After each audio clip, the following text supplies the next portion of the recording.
Hi అండి, welcome to cherries food. నేను మీ సునీత. ఈరోజు వీడియోలో మ్యాగీని నాకు నచ్చిన పద్ధతిలో సింపుల్గా ఎలాంటి సాసులు ఏమీ లేకుండా ఎలా చేసుకోవాలో చూపించబోతున్నానండి. చాలా బాగుంటుంది. దీనికోసం ముందుగా ఇలా మ్యాగీ ప్యాకెట్ ఒకటి తీసుకోవాలి. నేను ఇప్పుడు ఇందులో సగం ప్యాకెట్ చేస్తున్నానండి. ఇప్పుడు స్టవ్ వెలిగించుకొని ఒక బాండీ పెట్టుకొని సుమారు 1 లీటర్ వరకు నీళ్లు పోసుకోవాలి. స్టవ్ మీడియం ఫ్లేమ్లో పెట్టుకొని నీళ్ళు మంచిగా మరగనివ్వాలి. ఈ నీళ్ళు మంచిగా మరిగిపోయిన తర్వాత మీరు ఎంతైతే మ్యాగీ చేసుకోవాలనుకుంటున్నారో అంతవరకు తీసుకోవాలి. నేను 2 తీసుకున్నానండి. ఈ మ్యాగీని ఇలా గరిటెతో కలుపుకుంటూ ఒక 2 మినిట్స్ వరకు ఉడికించుకోవాలండి. ఇలా మొత్తం మంచిగా ఉడికిపోయిన తర్వాత స్టవ్ ఆపేసుకొని దీన్ని తీసుకొని జల్లెడ గిన్నె ఉంటుంది కదా, అందులో వేసుకోవాలి. నీళ్ళని వడగట్టుకోవాలన్నమాట. ఇప్పుడు పైన ఒక గ్లాసు చల్లటి నీళ్ళు పోసుకోవాలి. ఒక స్పూను ఆయిల్ కూడా తీసుకొని ఈ మ్యాగీ పైన కొంచెం ఇలా చల్లినట్టుగా వేసుకోవాలి. ఈ ఆయిల్ అంతా కూడా మ్యాగీ అంతా కలిసేలాగా ఒకసారి గరిటెతో ఇలా కలుపుకోవాలి. ఇలా చేసుకోవడం వల్ల మ్యాగీ ఇంకెక్కువగా ఉడికిపోకుండా బాగా విడివిడిగా బాగుంటుందన్నమాట.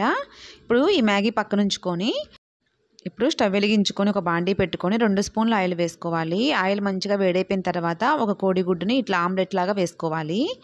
మీరు కావాలంటే ఇంకో గుడ్డు ఎక్కువగా అయినా వేసుకోవచ్చండి. ఇలా ఒకవైపు మంచిగా వేగిన తర్వాత ఈ ఆమ్లెట్ని మళ్ళీ రెండో వైపు తిప్పుకోవాలి. మీరు ఈ ఆమ్లెట్ని చిన్న చిన్న ముక్కలుగా అయినా చేసుకోవచ్చండి. నేను ఇలా చిన్న చిన్న ముక్కలుగా కట్ చేస్తున్నాను. ఇప్పుడు ఇందులో సన్నగా తరిగి పెట్టుకున్న చిన్నులపాయ ముక్కలు కొంచెము, క్యాబేజీ ముక్కలు కొంచెము, ఉల్లిపాయ ముక్కలు కొంచెము, క్యారెట్ ముక్కలు కొంచెము, కొంచెం క్యాప్సికమ్ ముక్కలు కూడా వేసుకోవాలి. మీ దగ్గర వీటిల్లో ఏ కూరగాయలు ఉంటే ఆ కూరగాయలు వేసుకోండి. ఇవన్నీ కూడా ఈ ఆయిల్లో ఒకసారి కలిసేలాగా కలుపుకోవాలి. నేను కొంచెం సాల్ట్ కూడా చల్లానండి, ఆ క్లిప్ ఎక్కడో మిస్ అయినట్టుంది. కొంచెం మిరియాల పొడి కూడా వేసుకొని ఒకసారి అంతా కలిసేలాగా కలుపుకొని మనం ఉడికించుకొని పక్కన ఉంచుకున్న మ్యాగీ కూడా వేసుకోవాలి.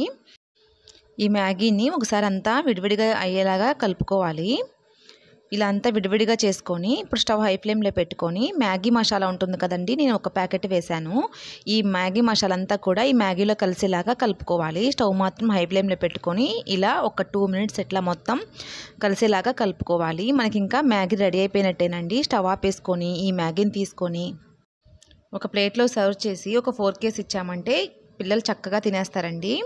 మీరు కావాలంటే కొంచెం నిమ్మరసం కూడా వేసుకోవచ్చు. మ్యాగీని చాలా రకాలుగా చేస్తారు కదా, ఎప్పుడైనా మీరు కూడా ఇలా ఒకసారి ట్రై చేసి చూడండి. చాలా బాగుంటుంది. ఈ వీడియో మీకు నచ్చినట్లయితే తప్పకుండా లైక్ చేయండి.